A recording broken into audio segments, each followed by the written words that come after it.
미국엔 나스닥, 우리나라엔 코스닥이 있다면 뉴스쇼에는 뉴스닥이 있습니다. 뉴스쇼 증권시장 뉴스닥, 오늘도 두 분의 패널 나오셨어요. 민주당 박용진 의원 어서 오십시오. 안녕하세요. 서울 강북구 을입니다. 예, 박용진입니다.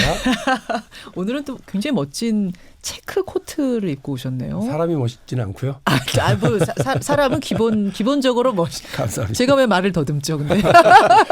이상일 전 의원 어서 오십시오. 네, 반갑습니다. 용인 사는 이상일입니다. 용인에 살기만 하시는 거예요. 네. 어서 오십시오, 두 분. 근데 박용진 의원님. 예. 문을 열자마자 박 의원님 뒤로 카메라를 막 밀고 들어오시는데 이게 무슨 카메라예요? 그 유튜브 채널 그 박용진 TV 생방송 중이고요. 아, 지금 김현정의 뉴스쇼 생방송 말고 생방송이 하나 더 나가는 겁니까? 그렇습니다. 그러니까 그 김현정 뉴스 최대 라이벌 방송이죠. 네, 박용진 TV. 박용진 TV 유튜브예요. 네, 제가 그 방금 봤는데 한 49,300명 정도예요. 이야, 구독자가? 예, 구독자가. 그러니까 우리 김현정 뉴스쇼보다는 조금 못 미치죠. 6만 7만 되시던데. 저희가 그렇죠. 예. 그러니까 많이 좀 광고 좀 해주십시오. 예. 아니, 그러면 구독 좀 많이 해주세요. 1위가 지금 현역 의원 중에 1위가 이현주 TV죠. 예. 보수 진영에서는 아마 이현주 의원이 제일 통틀어서 2위가 박용진 의원, 예, 박용진 TV죠. 그렇습니다. 예. 민주당에서는 1위. 예, 그렇습니다. 제가 이거 어디 하나 조사했던 게 하나 있는데 잠깐만요. 이원주 의원이 한 6만? 저도 이게 굉장히 요즘 이제 저희도 댓글쇼 하잖아요. 유튜브에 제가 요새 관심이 많아가지고 찾아보니까 1위가 이현주, 2위 박용진, 3위가 누구였죠? 우리가 이 얘기를 한참 했었는데 요 순위 한번 찾아볼게요. 네. 예. 아, 박용진 TV가 2위입니까 통틀어서? 아마 오늘 제가 김현정의 뉴스쇼에서 언급이 되고 있기 때문에 오늘 1위로 가지 않을까 하는 자체 평가? 기대해 보겠습니다. 저도 가서 얼른 구독 한번 눌러야겠네요. 눌러야겠네요. 저도 좀 묻어갈게요. 아, 누르세요. 이상일 전 의원은 안 하시죠? 유튜브는? 네, 안 합니다. 그 홍카콜라는 홍준표 TV는 그러면은 원외. 그렇습니다. 네. 10만이 넘었다. 지금 청와대가 11만인데 구독자가 청와대 유튜브가. 네. 근데 홍카콜라가 지금 11만이에요. 네. 12만 넘었다고 그러더라고요. 속도로 굉장히 그러세요? 빠른 거죠. 네, 상당히. 야, 그러니까 박용진 TV도 센 걸 막 해야 되는 건가요? 가짜 뉴스도 막 하고 이래야지 올라가는 거예요. 이게 좀 씁쓸해요. 사람마다 달라요. 그래서 저는 사실은 거기를 왜 만들었느냐면 그 아지트를 만들어야 되겠다고 하는 생각이었어요. 그래서 재벌개혁과 경제민주화 그리고 유치원 3법을 비롯한 그 교육개혁이라고 하는 자료도 필요하고 거기에 사람들의 의견도 필요한 곳인데 아마 초등학교 들어가기 전에 동네 꼬마잉이들하고 제가 뭐 여기는 우리 아지트야 이러고 산에다가 뭘 만들어 놓고 이랬던 기억이 나는데 우리들만의 공간이지만 거기를 열어보면 자료도 있고 뉴스도 있고 이렇게 전파해야 될 것들이 있는 그런 공간을 만들려고 하니까요. 많이들 들어와서 구독도 해주시고 전파도 좀 해주시고 부탁드리겠습니다. 아무리 구독자가 급해도 우리 가짜 뉴스는 하지 말자. 이런 약속은 좀 했으면 좋겠어요. 정말. 그렇죠? 3위 전희경 의원, 4위 금태섭 의원, 5위 손혜원 의원이랍니다. 현역 의원 중에는 이렇게 간다 그럽니다. 예. 그리고 여러분 뉴스쇼의 별책부록 댓글쇼도 많이 사랑해 주시고요. 이렇게 홍보하면서 훈훈하게 오늘 서로 눌러주기, 구독해주기. 눌러주기. 오늘 뉴스닥 시작을 해야 되는데 하한가부터 가보겠습니다. 하한가. 이상일 전 의원 하한가? 네. 저는 지금 여건이 좀 총체적으로 좀 위기 국면, 좀 총체적으로 흔들리고 있다, 흐트러지고 있다 이런 생각을 합니다. 대통령 지지율은 지금 부정평가가 긍정평가를 넘어서는 여론조사가 꽤 나오고 있고. 데드크로스라고 하죠. 네, 그렇습니다. 그다음 청와대는 부인을 하지만 어찌됐든 김태우 전 감찰반원 그 수사관의 활동과 관련해서 많은 의혹 제기가 있고 그로 인해서 청와대가 지금 뭐 청와대 해명은 있지만 국민들이 과연 얼마나 그걸 설득력 있게 받아들일까 이런 문제가 있고요. 한국당에서도 한 의원이 사고를 쳤지만 민주당의 여당 의원의 경우는 뭐 사고의 경중을 따지긴 좀 그렇지만 국민들이 보기엔 정말 잘 납득할 수 없는 공항에서 의원. 그렇습니다. 그런 사고까지 터지고 이래서 여권 전체가 좀 흔들리고 있다. 이런 생각입니다. 여권이 청와대 지지율부터 시작해서 좀 뭐 흔들리는 거 아니냐. 네. 하한가. 자, 박용진 의원. 네. 어떻게 생각하세요? 박용진의 하한가요? 아니면 박용진 상한가는 분명해 보이는데 네. 여권이 흔들린다는 요 판이 좀 흔들리고 있는 거 아니냐는 거에 대해서 어떻게 보십니까? 냉정하게. 뭔가 좀 어수선한 건 맞아요. 그래요. 예. 그래서 아까 좀 말씀해 주시는 뭐 그런 이러저러한 사건들도 그렇고요. 예. 연말에 원래 좀 어수선하긴 하잖아요. 사람들 마음이 좀 들떠 있기도 하고요. 그런데 지금 벌어지는 일들에서 뼈 아픈 건 뭐냐면 이 컨트롤 타워라고 표현해야 되는 그런 느낌이 지금 그러니까 작동되고 있지 않다. 그래서 저는 제가 대변인 출신이고 우리 이상윤 선배님도 대변인 출신이시지만 맞아요. 또 기자 출신이시니까 더 제 말씀에 동감하실 텐데 초기에 청와대의 대응이 이른바 그 김태우 수사관의 이른바 항명 혹은 뭐 이상한 행동과 관련해서 미꾸라지 DNA, 사찰 DNA 이런 말들이 아주 불필요한 거거든요. 그렇게 할 필요가 없었어요. 그러니까 왜냐하면 김태우 수사관의 태도는 누가 봐도 공직자로서 아주 나쁜 태도예요. 왜냐하면 자기가 공직에서 근무하는 사이에 가지고 있었던 그런 정보라든지 자기만이 가지고 있는 그런 내용을 완전히 이걸 그냥 이쪽 저쪽에다 갖다 언론에 이렇게 갖다 내놓은 거 아닙니까?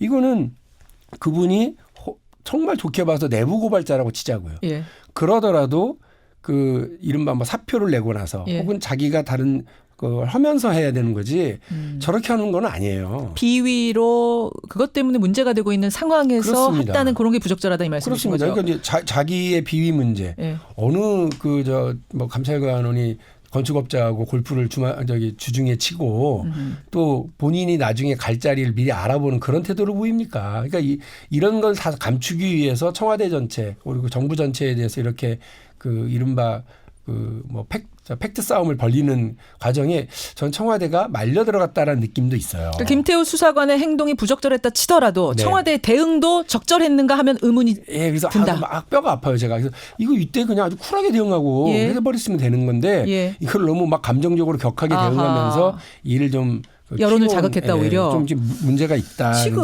아쉬워요. 그러면서 이제 어디까지 왔냐면 오늘도 지금 민생법안 처리해야 될 거 많잖아요. 임시국회 내일이면 마지막 날이고. 근데 한국당에서 국회 운영위 소집해라. 거기에 조국, 임종석 이분들 불러라. 시시비비 따져야겠다. 이걸 조건으로 걸었어요. 민생법안 처리에 연계해버렸어요.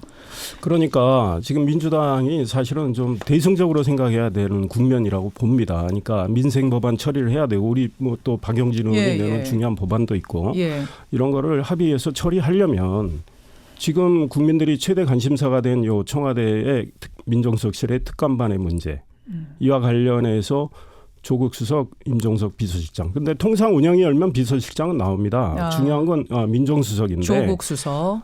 과거의 여당, 그러니까 지금 야당이 집권했었던 시절에 민정수석 잘 안 나왔죠. 그때 지금 여당 뭐라고 그랬습니까?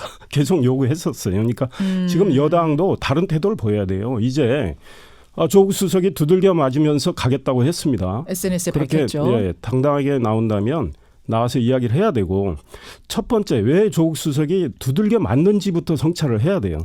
그리고 이분이 그랬습니다. 나는 능력은 없지만 앞으로 많이 두들겨 맞겠지만 내가 이 일을 맡아서 열심히 하겠다고 처음에 민정수석이 될 때 이야기했는데 이미 능력 부족도 좀 확인이 됐어요. 인사검증 실패 사례가 너무나 많습니다. 청와대 공직기강 확립이 제대로 안 된 사례도 또 많습니다. 기무사령관 하셨던 분이 스스로 목숨을 끊었을 때 그분이 뭐라고 그랬습니까? 공은 부하에게, 책임은 상관인 나에게. 지금 조국 수석은 이런 책임을 느껴야 돼요. 그러니까 제가 보기에는 지금 미국은 지금 무슨 리스크가 있습니까? 트럼프 리스크가 있어요. 그럼 미국 지금 블랙 크리스마스 이래가지고 증시도 폭락하고 트럼프 대통령 영향이 크다는 거 아닙니까? 근데 지금 대한민국의 여권 전체는 조국 리스크예요. 제가 보기에는. 이상일 전 의원이 볼 땐 조국 리스크다. 그리고 운영위에 조국 수석 나오는 게 맞다. 본인 말대로 두들겨 맞더라도 나와야 오히려 그게 타겟책이 될 거다. 이렇게 그리고 보시는 설명할 거 설명하고 이제는 책임의식 느끼고 조국 수석이 저는 이미 물러나실 타이밍이 늦었다고 보는데 지금이라도 본인은 억울할 수 있어요. 그러나 모든 상황과 관련해서 모든 논란과 관련해서 그리고 지금 대통령께 부담이 되고 있는 이 상황과 관련해서 이제는 제가 물러나겠습니다 하는 게 오히려 상황 수습에 도움이 되겠다 이런 생각입니다. 이게 이제 한국당도 같은 생각을 지금 갖고 있는 건데 게다가 한 말씀만 더 드리면 민주평화당도 물러나라고 하고 있고요. 정의당도 조국 수석 운영에 나오라고 하고 있습니다. 운영이 나오는 것까지는 정의당도 지금 얘기한 상황. 자, 박용진 의원이 지금 박용진 TV도 돌아가고 있는데 아주 표정이 어두워지셨어요. 어떻게 해야 되는 건가? 뭐 개인적인 생각이라고 하는 걸 전제로 말씀을 드리는데요. 예. 저는 정치는 내로남불하지 말아라. 역지사지해라. 이렇게 늘 생각을 해왔습니다. 예. 대변인을 하면서 제일 곤란했던 게 내가 뭔가 상대를 공격하고 돌아섰는데 우리 진영에도 똑같은 일이 벌어졌을 때 참 난감하고 화장실로 숨고 싶고 그랬었거든요. 그렇죠. 뭐 이상일 의원님 말씀을 하셨습니다만 우병우 나와라. 예. 우병우 나와라. 우병우 수석. 제가 야당 대변인 야당 대변인 할 때도 그랬고 또 국회의원이 되고 나서요. 야당 노릇을 하고 있을 때도 얘기했었던 내용입니다. 왜 안 나오냐. 운영위에 나와라. 그래서 심지어는 그러면 뭐 안 나오는 게 관례다 그랬을 때 나왔었던 예를 찾아가지고 했던 적도 있어요. 제 기억에 아마 전해철 민정수석이 국회에 출석했었던 거를 예를 들어서 우리가 왜 안 나오냐. 우리 참여정부 때 나왔는데 왜 이렇게 공격도 하고 그랬고요. 또 이제 돌아가셨습니다만 저 정확하게 성함이 기억이 안 나는데 우리 김기춘 비서실장이 그 당시 민정수석을 출석하라고 했었던 적이 네, 맞습니다. 김영환 수석. 출석하라고 그래서 그걸 못하겠다고 사표 내고 갔을 때 또 얼마나 항명 사건이다 이러면서 우리가 공격했던 적이 있었던 게 기억이 납니다. 조국 수석 정도의 실력이면 저는 뭐 자유한국당 의원들이 운영위원회에서 아무리 이렇게 물고 뜯고 하려고 해도 저는 얼마든지 아주 쿨하게 잘 디펜스할 수 있을 거라는 생각은 하고 있어요. 그래서 답답한 건 뭐냐면 아니 우리가 야당일 때는 나오라고 민정수석은 당연히 나와도 되는 거다라고 얘기를 하고 우리가 이제 여당 됐으니까 입장이 바뀌는 것처럼 보이는 것에 대해서는 제가 뭐라고 드릴 말씀이 좀 없습니다.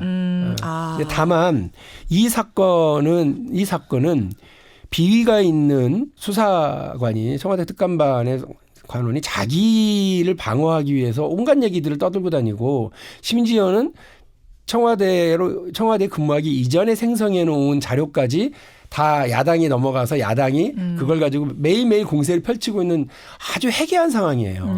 해괴망측한 상황입니다. 이거를 가지고서 정쟁을 삼으려고 하는 야당도 제가 볼 때는 이 해괴망측한 상황에 끌려 들어가고 있는 거고 이것을 가지고서 매일매일 이렇게 나라를 시끄럽게 하고 있는 일부 언론의 태도도 제가 볼 때는 좀 해괴해요. 그래서 이 문제에 대해서 쿨하게 정리할 어떤 책임과 역할이 정부와 여당에게 있다고 저는 생각을 하고요. 이건 좀 갈라보려고 합니다. 알겠습니다. 제 생각은 이렇습니다. 그러니까 김태우 수사관의 비위는 비위대로 엄정하게 수사를 해서 처벌하면 됩니다. 투트랙으로. 그렇습니다. 별개로 가자. 청와대에서 무슨 일이 벌어졌는지 이 가진 의혹과 관련해서 지금 청와대는 뭐냐면 이미 우리 박용진 의원 DNA 이야기하셨지만 우리 청와대 DNA에 문재인 정부 DNA에는 민간인 사찰 없다 그랬잖아요. 그러면 아니라고 하면 아닌 것이다 이런 거예요. 믿어라. 알겠습니다. 그건 말이 안 되는 거죠. 정리를 할게요. 이건 이대로 확인이 돼야 되겠죠. 그러니까 두 분의 의견이 비슷하네요. 투트랙으로 이건 별개로 놓고 조국 수석이 그럼 운영위에 이렇게까지 안 갔으면 좋았겠지만 기왕 이렇게 됐으면 나와서 설명을 하시면 될 거다. 박용진 의원도. 저는 이제 그러니까 민정수석이 나와야 된다 안 나와야 된다 가지고 여야가 여야를 바꿔가면서 이렇게 논쟁하는 것에 대해서 잘 납득이 안 된다 이거 말씀을 드린 거고요. 청와대 전체에 대한 책임은 비서실장이 지고 있습니다. 그러니까 비서실장이 충분히 해명할 수 있는 일이라고 한다면 민정수석이 출석까지 요구할 필요가 저는 없다고 보고요. 민정수석이 굳이 해야 될 일이 뭔지를